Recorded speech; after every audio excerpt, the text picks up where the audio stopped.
Hoje um programa saboroso.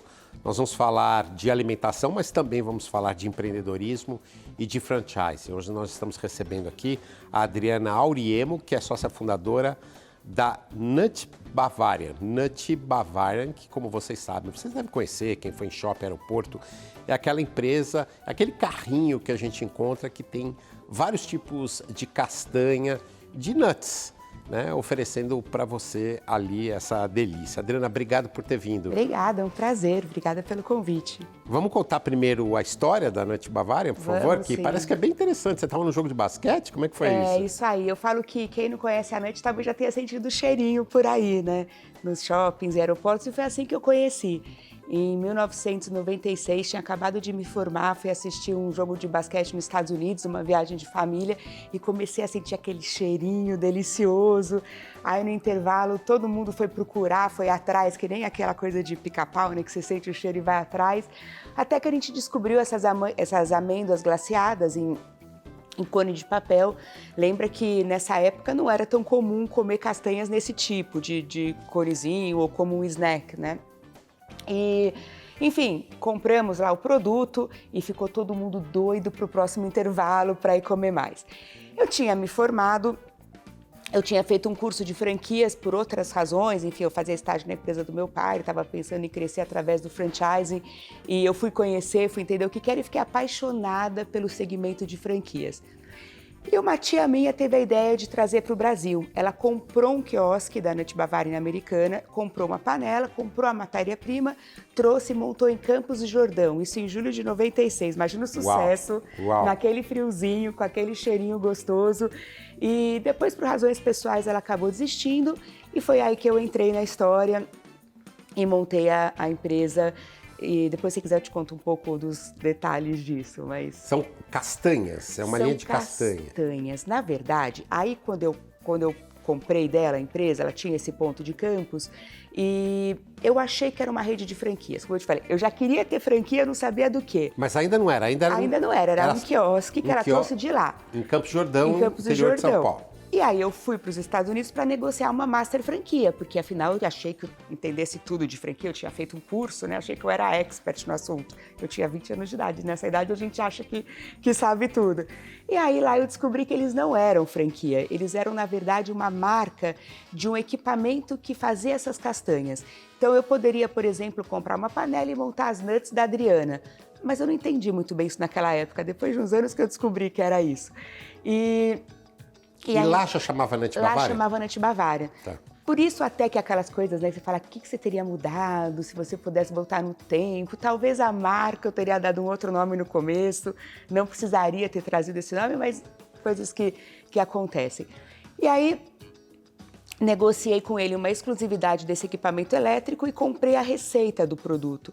A partir daí foi tudo feito no Brasil. Mix de produtos, embalagens, até o layout, até o logotipo, o modelo de quiosques e o modelo de franquia. Então a gente começou com um ponto, mas depois foi abrindo outros pontos próprios para, no ano seguinte, abrir uma rede de franquias de quiosques. E aí a gente ampliou o mix também, né? Que você falou, são amêndoas, nos Estados Unidos ainda são só amêndoas e noz pecan. Aqui a gente já tem uma linha bem maior, inclusive com as castanhas brasileiras. Isso que eu ia perguntar, vocês tropicalizaram de alguma forma isso? Bastante, bastante. Lá traz um monte de coisa. Do tipo de castanhas ao tamanho das embalagens. As embalagens americanas elas eram bem maiorzonas, aqui a gente diminuiu um pouco. A gente diminuiu a quantidade de açúcar também, a americana era mais doce. E depois maneira de vender, controle, todo o resto foi feito aqui. Deles a gente só comprou a primeira receita e a exclusividade desse equipamento elétrico, que é um equipamento especial, que é ele que dá que é o grande segredo do produto, e todo o resto foi feito aqui. Lá eram só castanhas doces e aqui vocês incluíram nesse mix de produtos as salgadas? Lá eram só castanhas doces e 2 sabores e eles já vendiam no pacotinho fechado. Aqui, eu não sei se quem conhece o nosso produto deve saber que o nosso quiosque tem várias bandejas, várias estufas que a gente serve elas quentinhas e você pode misturar e fazer o seu sabor. Então a gente criou vários outros sabores, salgadas, tem produto natural, né, in natura, dá para você misturar grão, dá para você pegar tamanhos diferentes também. A ideia é a personalização e trabalhar com todos os sentidos, porque como eu falei, em 1996 não era hábito de ninguém comer castanhas assim. A gente conhecia as nozes do bolo da avó, aquelas coisas. A gente teve que trabalhar muito a degustação para a pessoa experimentar, ver se gosta, se não gosta. E a gente foi testando os grãos, foi testando um pouco de essências diferentes. Ainda hoje, sei lá, acho que 90% das vendas são aqueles principais. O que é bom também, né? Porque trabalhar com mix reduzido hoje em dia... Quais são os principais? Amêndoa, macadâmia, noz pecan e castanha de caju e o amendoim. São os nossos 5 grãos glaciados com canela. Tem um monte de outros sabores lá, salgado, natural, com essências, mas esses tradicionais, que são os glaciados com canela, são os que mais vendem mesmo. Você falava do segredo que é essa máquina elétrica, é isso? Essa máquina... Posso dar tempo de contar uma historinha Não, rapidinha? nós temos bastante tempo, fique absolutamente à vontade. Então, tá bom. A Nut Bavária americana, ela surgiu porque um executivo de uma empresa automobilística foi para a Alemanha a trabalho, lá numa feira de automóveis, não lembro, e ele conheceu esse produto feito na rua, nas ruas da Alemanha, como a gente tem aqui o acarajé na Bahia, etc., nas ruas da Bavária, né? Era um produto feito artesanalmente, numa panela a gás. Ele comprou, levou para os Estados Unidos e abriu um ponto no Universal Studios, dentro de um parque de diversões. Também imagina o sucesso que é você abrir um ponto dentro de um parque desse, com aquele cheirinho delicioso. E começou a ter sucesso e abriu mais um ou outro ponto, mas só em lugares abertos. Aí ele estava querendo expandir, mas com a panela a gás ele não conseguia, porque os lugares fechados, shoppings, aeroportos, você não pode ter panela a gás. Panela é aquele equipamento que é tipo uma torradeira. Sim. E ele estava contando essa história para um amigo dele que trabalhava na NASA. Ele morava lá em onde chama? Lá onde tem a NASA do Texas? Em Houston, né? Houston. E ele foi para a Flórida para fazer um lançamento lá de um, sei lá do que era lá, espacial. E ele contando para um amigo dele, engenheiro da NASA, o problema, ele falou, não, mas eu consigo resolver esse problema. Isso daí é uma tecnologia, parará, parará, parará. E aí, no final, esse amigo dele, engenheiro da NASA, comprou a empresa dele e desenvolveu esse equipamento elétrico com uma tecnologia super especial, que é o que torra as castanhas na temperatura certa, no momento certo. No ponto de venda? Torra ali mesmo? Torra no ponto. Você faz o produto ali na hora, que é o que dá todo o charme, né, do negócio. Isso que eu ia te perguntar, você falou em 6 sentidos, né? O que é esses 6 sentidos? Tem um a mais aí ou eu ouvi errado? Eu acho que você falei nos sentidos, mas são vários, são vários. A gente até chega em 6. Ah, tá bom. O primeiro, sem dúvidas, é o cheiro, o aroma, atrai a pessoa, sei lá, acho que quase todo mundo que eu falo, eu sou da Nut Bavária, a primeira coisa que a pessoa fala, é aquele cheirinho delicioso. E que já me deu muito problema, depois eu conto, viu? Tá. Já fui expulsa de muitos lugares por causa do cheiro. É mesmo? Enfim, mas isso é... Mas o cheiro é ótimo, é delicioso, o cheiro é um bom, atrativo, mas né? nem todo mundo... Gosta? Os clientes adoram, mas os Adoram. estabelecimentos comerciais é que às vezes, enfim, Se ficam com incomodam cheiro, a gente com- teve que diminuir, a gente teve que pôr exaustão, Tá. mexer na essência, mas aí é um papo para um outro dia. Então tem o cheiro, tem a degustação, a pessoa tem que sentir o paladar, sentir aquele gosto, né, gosto gostoso.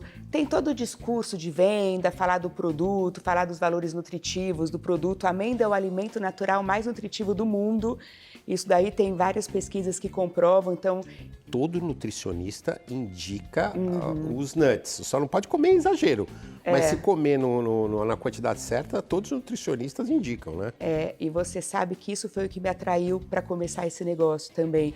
Porque eu lembro que quando eu comecei a estudar sobre franquias, eu tinha assistido umas palestras na época de donuts, de outras coisas que estavam vindo para o Brasil, e eu falava, puxa, eu queria trazer alguma coisa de fora, diferente, mas eu queria alguma coisa que tivesse o lado também nutritivo. Sim. Só que lá atrás ninguém sabia, então a gente demorou muito tempo tendo que falar e trabalhar esse lado nutritivo, falar dos benefícios nutricionais, das proteínas, das vitaminas e de tudo mais, que a pessoa olhava aquilo e não entendia muito bem o que era. Sim. E tinha um certo preconceito com castanhas há 20 anos atrás. A pessoa só via a parte calórica, não via a parte nutritiva. Entendi. Hoje isso mudou, todo mundo entende já. Eu te interrompi, você estava desenvolvendo aí, eu acho que o quinto sentido que faltava ainda falta olhar. Ainda tem mais um. Tem o visual, então a gente hoje, já há algum tempo, né, nos Estados Unidos ele ainda vende o produto fechado num cone de papel lacrado. nós vendíamos assim também, as pessoas não sabiam o que era. Hoje a estufa fica aberta ali, inclinada para as pessoas, para que elas consigam ver o produto em si ali exposto, que chama bastante atenção.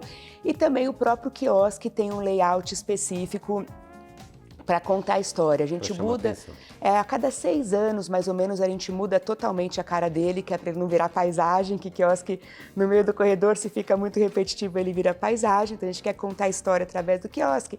E tem um outro sentido que eu nem sei que nome que a gente daria, que é a crocância. Quando você come alguma coisa crocante, ela mexe com uma área do cérebro que ela desperta um outro sentimento aí de prazer, que até tem um nome técnico que eu confesso que eu não lembro, mas que o crocante dá.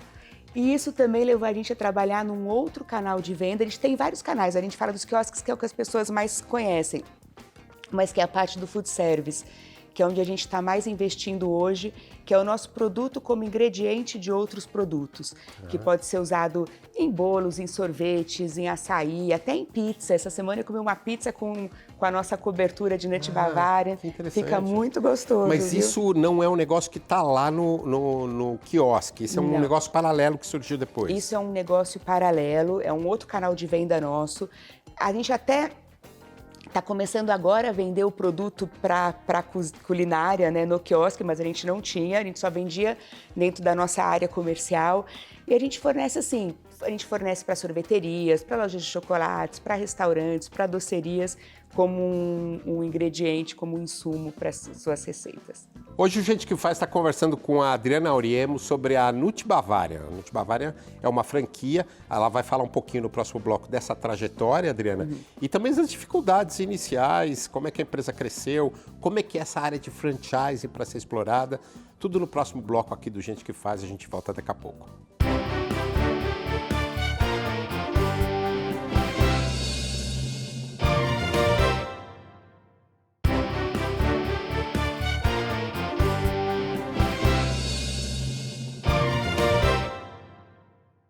Um Gente que Faz hoje que está dando água na boca. Nós estamos falando de castanhas, nós estamos falando da Nut Bavaria, conversando com a Adriana Auriemo, que é a sócia fundadora dessa empresa e dando boas dicas para os empreendedores, como a gente sempre faz aqui no Gente que Faz. Adriana, será que em algum momento não inverteu? Vocês trouxeram de lá aqui para o Brasil, será que não foi do Brasil para os Estados Unidos também? Porque com castanha de caju, com essas castanhas brasileiras... Essa é uma coisa bem interessante, que assim, como eu te falei, a gente não trouxe uma franquia de lá, a gente trouxe meio que um conceito de produtos e desenvolveu toda uma maneira de se vender isso aqui, de layout de quiosque, a maneira de expor o produto, tamanhos de embalagens e mix de produtos.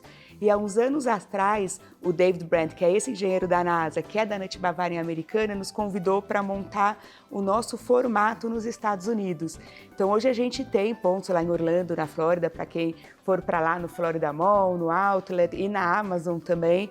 E nós vendemos os nossos produtos lá com eles, a nossa maneira de vender lá com eles. A ideia é expandir também internacionalmente. Isso que eu queria falar dos próximos planos, mas antes, me conta um pouquinho desse começo, como é que foram as dificuldades iniciais?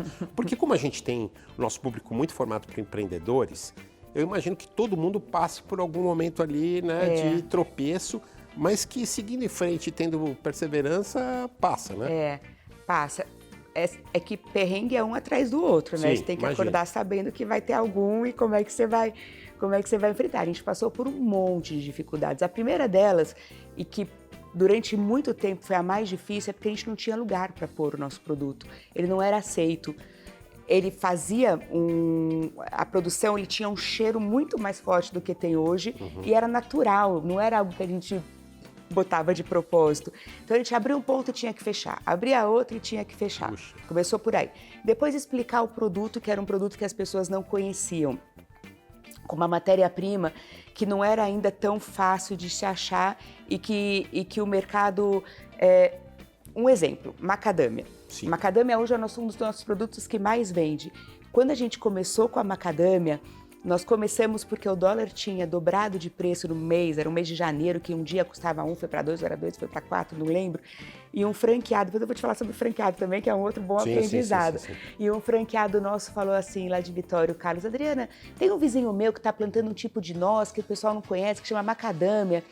Eu falei: puxa, macadâmia eu também não conheço. E colocamos para vender com um custo pequeno. A macadâmia hoje custa o dobro dos outros grãos. Sim, é usada em tudo quanto é lugar. E o que acontece? Tem uma variação muito grande de custo dependendo da safra, dependendo da época. Então tem que saber trabalhar com isso, e a gente no começo penou bastante. Hoje, claro, nossa cadeia logística já está bem mais formatada, já tá bem melhor nesse sentido. A gente aprendeu muito também a trabalhar com bons fornecedores, com bons parceiros, e a parte da rede de franquia, porque nós abrimos pontos próprios e no ano seguinte começamos com franquia. A franquia... Hoje são quantos franqueados e quantas lojas próprias? Tá, Quantos quiosques próprios? De quiosques próprios nós temos 11, agora vamos abrir mais um 14. Vamos abrir nossa primeira loja mesmo. A gente tem uma lojinha lá na nossa sede, mas é uma loja de brincadeira. A gente vai Onde abrir uma é a sede? Loja na Vila Olímpia. Em São Paulo? Aí em São Paulo, aqui perto. Aí nós vamos abrir a primeira loja, que vai ser uma loja de presente, um conceito completamente diferente na Vila Madalena, mês que vem. Tá todo mundo convidado já. E quiosques hoje são perto de 140. Tem também quiosques móveis de eventos, feiras. Tem alguns carrinhos que a gente faz para pontos adicionais em locais assim. E temos também, aí eu já não sei o número, porque aí já é um número bem maior, de pontos de vendas de produtos que não são quiosques. A gente vende em supermercado, em empório, em loja de conveniência, cafeteria, hotel, nos frigobares de hotel.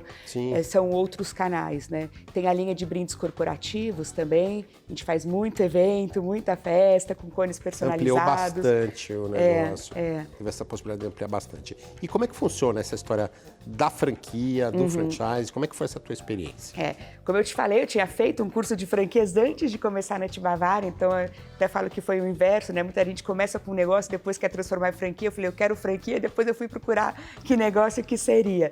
E assim, tem que saber algumas coisas que, quando eu falo com quem está interessado em abrir franquia, faz muito sentido, tá? Qual que é a razão de você virar franqueador e qual é a razão de você virar um franqueado? Para entender muito bem o papel das partes. Hoje eu faço parte da ABF, que é a Associação Brasileira de Franquias, sou associada já há muito tempo, fiquei alguns anos na diretoria, hoje eu estou na vice-presidência. A ABF é uma associação muito séria, é a segunda maior associação de franquias do Brasil, são 1.600 associados, marcas associadas, né? Boa parte do franchising brasileiro está ali dentro.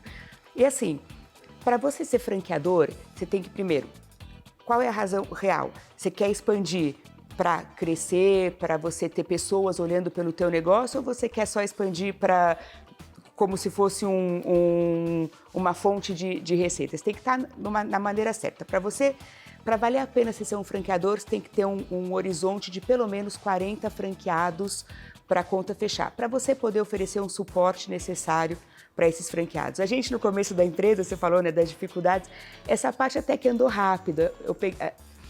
A gente pegou um momento muito positivo para isso. Não vou falar que era um oceano azul, mas eram poucas marcas que trabalhavam com esse tipo de produto, eram poucas marcas que tinham quiosques em corredores de shopping center. Então, era uma oportunidade legal e demorava muito mais para se copiar, porque esse é um outro ponto. Você, quando abre um negócio agora, é muito fácil você abrir uma coisa igual. Fica de olho. E a gente vê muito essas ondas, né? Abre um monte de um tipo de, não vou ficar citando nome, mas de um tipo de produto, aí depois fecha todo mundo. Aí abre um monte, aí fecha. No nosso caso, a gente queria operadores locais que conhecessem a cidade e a região. Não valeria a pena para a gente, por exemplo, ter um ponto em Belém do Pará. Belém do Pará, acho que nossa segunda ou terceira franquia foi lá. O nosso custo de operar um quiosque em Belém, o lucro do quiosque já não iria valer. Então, ali teria que ser um franqueado.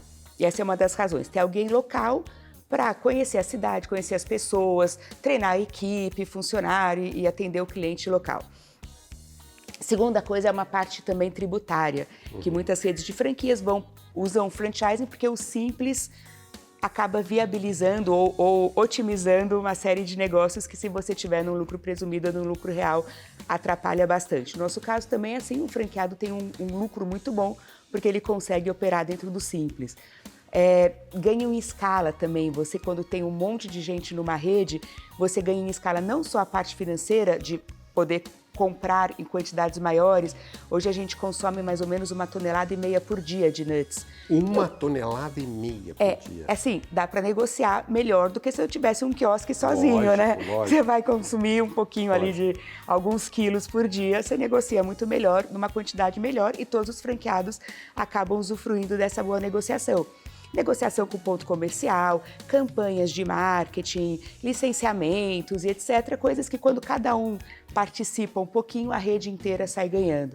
Então tem aí uma série de vantagens de você fazer parte de uma rede de franquias, e também você consegue ter mais profissionais trabalhando pela marca, porque dilui entre todo mundo, né? E que cuidados deve se tomar? Então, vale para os dois lados. Sim. Para quem é franqueado e quer procurar uma franquia, a lei de franquia no Brasil é muito boa. A gente tem uma lei de franquia, alguns países têm essa lei. No Brasil, uma das exigências, na verdade, a principal razão da lei é a transparência. É você, como franqueador, ter que mostrar para o franqueado, para o candidato, antes dele comprar a tua franquia, tem um documento que chama Circular de Ofertas de Franquias. Então, o principal cuidado é, para a franqueadora, faça um bom documento desse, uma boa circular de oferta, que é onde você conta toda a regra do jogo. Sim. Ali você alinha as expectativas, você deixa muito claro o que você vai oferecer para o franqueado, o franqueado, qual que é o papel dele, qual que é o teu papel, para não ter encrenca depois, que muitas das encrencas são mais de comunicação, né? A segunda coisa é que nessa circular de oferta tem também toda a lista dos franqueados da rede. É obrigatório por lei você colocar ali quem é teu franqueado, contato dele, para o candidato entrar em contato, e esse é o ponto importante. O candidato à franquia, antes dele abrir a franquia, além de analisar muito bem o documento, ele tem que ligar para esses franqueados, perguntar, olha, como é que é o teu dia a dia, para ver se ele também se alinha com esse dia a dia. Conhecer outras experiências. Conhecer outras experiências e para a franqueadora, ver se esse franqueado tem o perfil para ser franqueado, que muita gente entra no negócio achando que é um investimento financeiro, e não é, né? Sim. A franquia depende muito da pessoa, da dedicação e tudo mais. E da identidade da pessoa com aquele negócio, não? Ela precisa gostar do produto, né? Exatamente. Ela precisa gostar do produto, mas, na verdade, às vezes nem precisa. O que ela precisa é entender se combina com o estilo, com o dia a dia dela, se cabe. Porque tem gente que tem um monte de negócios, tem uma franquia, mas tem uma equipe para cuidar e ele consegue olhar por cima. Em algumas franquias funciona. Para outras franquias, você tem que estar ali. Você tem que estar pessoalmente. Hoje em dia, tem franquia de tudo que você pode imaginar, de todos os preços, inclusive. Tem franquias que vão de R$5 mil de investimento até, sei lá, 1 milhão, 2 milhões. Tem todos os investimentos, tem para todos os bolsos e para todos os estilos. E tem, inclusive, os multifranqueados, aqueles que têm 10, 20, 30, 40, 50 franquias e consegue operar isso. Claro que não é ele que está ali no dia a dia, aí com equipe e tudo mais, né? E a relação com os shoppings? É fácil? Aí é uma outra questão. Hoje a gente, graças a Deus, tem um ótimo relacionamento com boa parte dos pontos comerciais, mas a gente é bem criterioso nessa escolha, porque quando a gente fala de varejo, o ponto é tudo, né? E o ponto não é só ter fluxo, o ponto tem que ter o fluxo do teu negócio, e aí cada negócio tem as suas necessidades, e tem que casar com o custo de ocupação. No caso da Nut Bavária, os nossos candidatos, antes deles assinarem o contrato de franquia, primeiro assim, esse documento que eu te falei, que é a Circular de Oferta de Franquias, que o pessoal chama de COF, né, que é o apelido dela, é obrigatório por lei que você entregue com pelo menos 10 dias de antecedência da assinatura do contrato, para ninguém falar que foi enganado. Sim, para todo mundo então, poder ele ler tem com lá, calma. eu sabia a regra do jogo, eu assinei consciente de que eu recebi essas informações. E outra coisa, no caso da Nut, a gente pede para ele fazer uma análise do ponto oferecido. Então, vamos supor, eu quero abrir no Shopping Morumbi. A gente já tem, mas vamos supor que a gente quisesse abrir aqui no Shopping Morumbi. Ele vai lá, o shopping ofereceu esse ponto e aquele ponto ali. No nosso caso, ele tem que fazer uma contagem de fluxos em dias diferentes. Aí ele manda para a gente esse número, a gente joga numa planilha, compara pelo perfil do público daquele shopping, qual que é a taxa de conversão para aquela quantidade, e com isso a gente tem um número estimado de faturamento. Avalia se aquilo é viável. Avalia se é viável. Com esse número estimado, de novo, não é nenhuma garantia de sucesso e eu acredito que franqueadora nenhuma pode garantir sucesso do franqueado, porque tem um monte de variável aí no meio. Mas a gente consegue ter uma estimativa, olha, vai vender provavelmente entre tanto e tanto. Para esse faturamento, o teu aluguel máximo pode ser esse. Porque às vezes o faturamento é pequeno, mas um aluguel também é pequeno, o custo de ocupação é pequeno e você consegue viabilizar. Se você não conseguir negociar aquele número, é melhor não entrar. Vai dar prejuízo. Então tem que fazer essa análise aí tripla, né? O tipo de público, o local, o fluxo, a quantidade de pessoas e o custo de ocupação. Adriana, a gente está caminhando para o encerramento do programa e aí eu queria te pedir em poucas palavras para que você se dirigisse a esse empreendedor que nos acompanha e desse dica, ou uma, duas, três dicas, o que você acha que as pessoas têm que prestar atenção antes de abrir o próprio negócio, por favor. Tá bom, vamos lá. Tem algumas coisas, mas acho que mais do que prestar atenção é conversar com muita gente que já fez, porque isso abre portas e eu confesso que eu demorei para descobrir. Assim, a hora que eu descobri quanta gente bacana que tem empresários que já bateram a cabeça, que já aprenderam muito, né, com o dia a dia do negócio, quanta gente disposta a ensinar que tem por aí, vocês vão se surpreender. Então, conversem com essa turma, entrem em contato com negócios semelhantes ao seu. Converse, por exemplo, se você vai abrir um negócio num shopping, conversa com os outros lojistas do shopping, que tem muita gente disposta a ajudar e eu acredito que quando a gente ajuda os outros é bom para todo mundo, né? Fazer a espiral rodar para cima. A Adriana Auriemmo hoje participou do Gente que Faz, falando da Nut Bavária e das experiências dela como franqueadora, mas também como empreendedora. Obrigado pela sua participação. Obrigada, eu que agradeço, um prazer. O Gente que Faz volta na semana que vem. Até lá!